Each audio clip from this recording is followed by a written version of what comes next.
Hello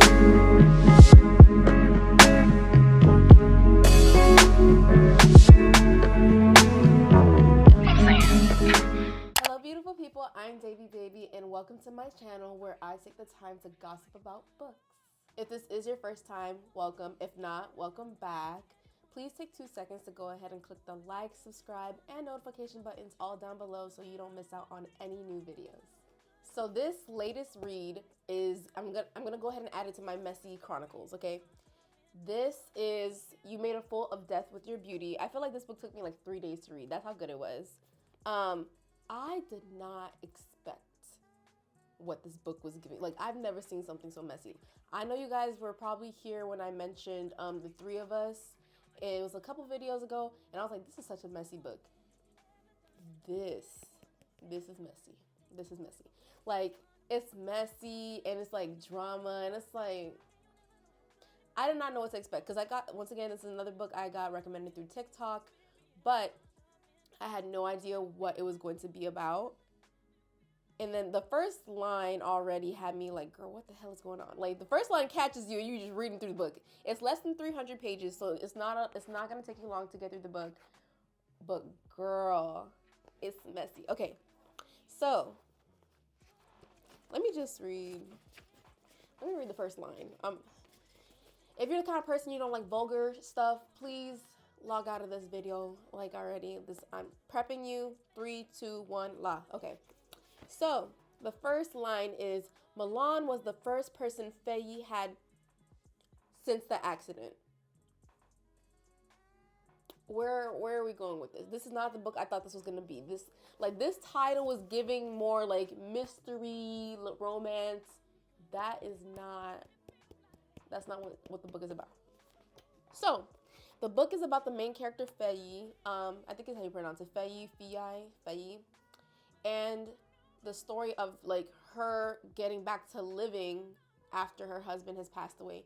So they mentioned an accident. 5 years prior, she got in a car accident with her husband, and her husband were high school sweethearts, I believe. Got married young. Obviously, when you get married, your first thought is that you're gonna be, well, most times, is that you're gonna be living the rest of your lives together, a long, loving life. So I don't even think they lasted a year, and it's not to say, oh, like, divorce or something. That he died. The husband died in the car accident. Super traumatizing for her, obviously, as it would be for anybody. And basically, since then, she hasn't found her way to live, basically. She hasn't dated anyone or really been with anyone since he died, because she just feels like she's betraying him, but at the same time she knows that he would want her to live her life, but she just can't move on. And I'm not gonna say that I understand, because I've never lost someone close to me like that, but I can see where she comes from, where it's like it's a struggle to move forward, to move on with your life, when you had this whole prediction of like, this is what my life was going to be, this is who I was going to be with for the rest of my life, and that's just up and gone. The story starts off with her getting with some guy she met at a rooftop in the bathroom. Messy, like I said, messy. She's just being reckless with her life, but this is for her. To her, this is her living her best life. I do not condone this. I don't condone this. Her friend Joy in the book does not condone this, but this is what she does. So she doesn't date the guy. She doesn't like him enough to date him. She doesn't see a relationship building with him, but she continues to like be smash buddies with this guy, right? His name is Milan. Eventually, Milan introduced her to her friend Nazir, his friend Nazir. Nazir takes a liking for Faye, but it's like, bro, that's my friend, that you're like messing with my friend. But Nazir doesn't mind that she was messing with the friend. He's like, once he realized they weren't gonna be together, Faye calls it off with Milan, and you don't really know why, but it's just like, there's nothing coming from this. And then once she calls it off with him, Nazir reaches out to her like, hey, I heard you call it off. There's not going to be any beef between me and Milan. I want to like at least be friends with you and we can build anything further. Lale. She tells him up front, it's like, I don't know if I can be anything other than friends. He's like, okay, let's just be friends for now then. They never do anything as like boyfriend and girlfriend, but they're spending a lot of time together. And you can tell Nazir wants a relationship, but she doesn't. But she doesn't outright say, I do not want a relationship. But she's like, remember, we're friends, we're friends, we're friends. It's like, girl, you know he likes you. And to the point he eventually does say he loves you. It's like, girl, you're too deep into this. Right? So, I don't know if I mentioned this earlier, but Faye is an artist. She makes paintings. I think she also does sculptures, if I'm not mistaken. And Nazir, he's like, in the beginning when he's like, oh, I want to see your work. For weeks on end, she doesn't show him her work. And eventually he's like, I want to see your work. Fast forward, comes to find out, Nazir has like connections to put her into like a huge art gallery or something like that, art show, exhibit or something like that. So she does agree, but the exhibit is on the islands. Like, they have to leave the States to go to the exhibit. And she's going to go with him. He's like, yes, so we can go. He gets the connection because of his father. His father has a bunch of money, but she still doesn't know who his father is. Come to find out, his father is a world-renowned Michelin star chef. She's heard of him, super famous, and incredibly rich. She did not know that until she got on the plane on the way to the island. So once they reach the island, like I said, Nazir wants a relationship with her, but she doesn't want a relationship with him. But she's not explicitly saying she doesn't want a relationship. At the same time, he's trying to be patient with her. And it's like, I feel like it's falling to that nice guy narrative of, they never want you. It's like, she didn't want you from the beginning and you still decided to be friends with her. But whatever. They get to the airport. Nazir's father, his name is Aleem, he picks them up. I'm not gonna lie, the second Faye saw his dad, she was like, I love this man, he's so gorgeous, oh my God, She realized who he is. Nazir does tell her who his father is when they get on the plane. That's when she finds out who his father is. But when she sees him in person, she's taken aback. She's like, this man is gorgeous, And it's like, she's already feeling something for him. How can you feel something for somebody you don't know? Who knows? But she's getting weak in the knees for him. Never felt this way for Nazir, by the way. But I digress.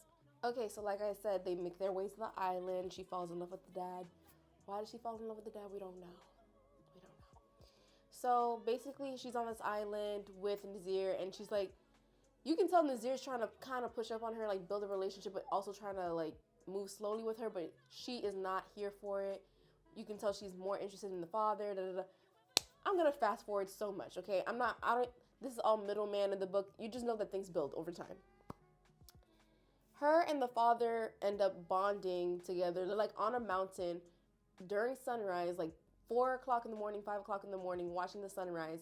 And I don't want to say they're bonding over death, but essentially they're bonding over the death of their loved ones. Nazir's mother died like 20 years ago.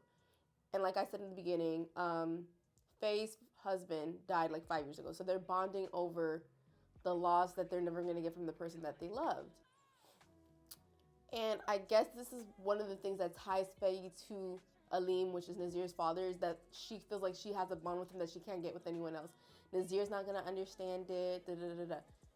Fast forward, like I said, she keeps realizing she's in love with the father, but she's like, we cannot be together. This is so messy. Eventually, she falls into temptation. Come to find out, the dad likes her too.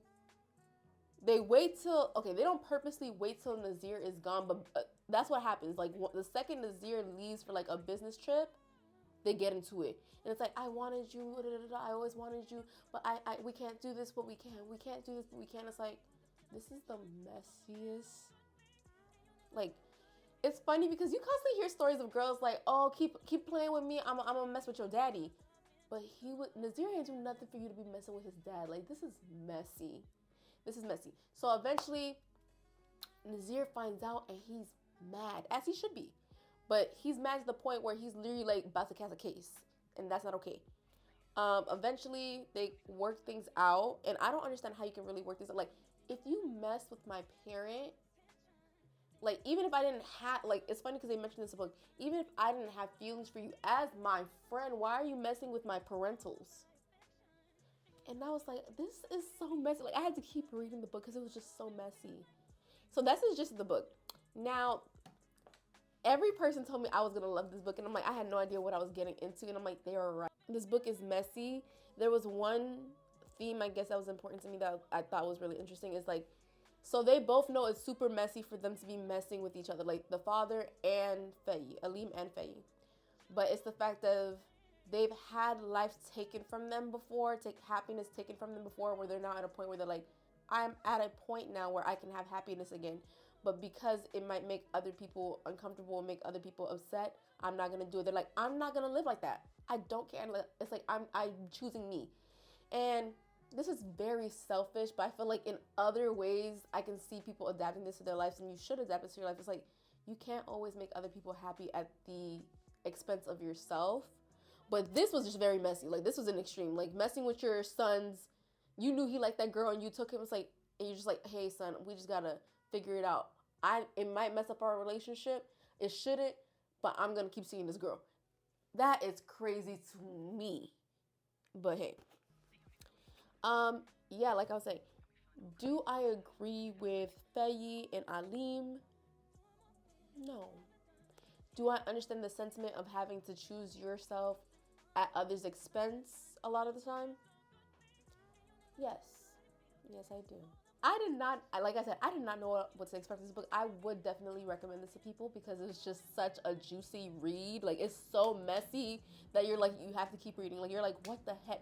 Like, she keeps talking about situations where she gets caught up with the dad. And I'm just like, why are you being messy? Like, girl, go home. Go back to the States. Like, this is bad. But it's like, I'm going to keep reading. I actually do not know how to pronounce the author's name. I think it's Akwaeke, I'm sorry, Emezi. There is another bestseller, which is The Death of, let me make sure I have it. It's in the book of this book. The Death of Vivek Oji. That sounds kind of interesting. After reading this book, I definitely want to give it a try because they're a really good author. And it's funny, I was going through TikTok and it's like some people did not like this book. The only reason I can understand people not really liking this book is because of a moral compass of like, girl, why would you do that? Or dude, why would you do that? But other than that, it's like, it was a very great book. It was messy. It was entertaining. It just wasn't my morale, if that makes sense. Let me know if you guys end up reading this book. If you've already read it, what are your thoughts? If you were in the situation of Faye, do you think you would do the same thing? If you're in the situation of Aleem, basically betraying your son, would you do the same thing? I don't think I know for sure. Now I'm getting to never say never territory. With the thought process I have right now, I wouldn't have done what either Faye or Aleem did, but I never want to say never. Anyways, thank you guys for watching, and I'll see you guys in the next video. Bye!